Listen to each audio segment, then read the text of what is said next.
Поефикасна наплата на доноците и посилна борба против сивата економија треба да овозможи системот е-фактура, што почна да се имплементира во пилот фаза. Фактурата ја правиме економијата пофер, потранспарентна и поотворена за инвестиции, а конкуренцијата ја подигнуваме на повисоко ниво.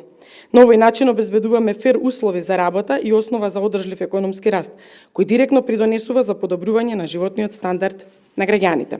Од друга страна, за државата и фактурата ќе овозможи поефикасна наплата на даноците, заснована на точни и реални податоци, како и потврста и попрецизна борба против сивата економија. Новиот електронски систем, посочи министерката, ќе ги замени традиционалните процеси поврзани со обемна употреба на хартија и физички документи. Новиот електронски систем ќе ги замени традиционалните процеси поврзани со обемна употреба на хартија и физички документи.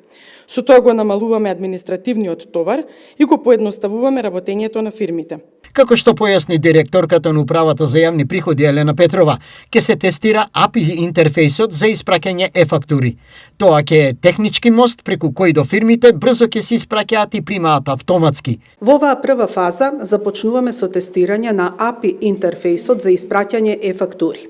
API интерфејсот е техничкиот мост што ќе ги поврзува бизнис софтверите со платформата за e-фактурирање и ќе овозможува да комуницираат на директен и стандардизиран начин, што значи e-фактурите да се испраќаат и примаат автоматски. Управата за јавни приходи постепено ќе ги контактира и ќе им дава непосредна помош на сите компании од кои се очекува да бидат вклучени во оваа фаза.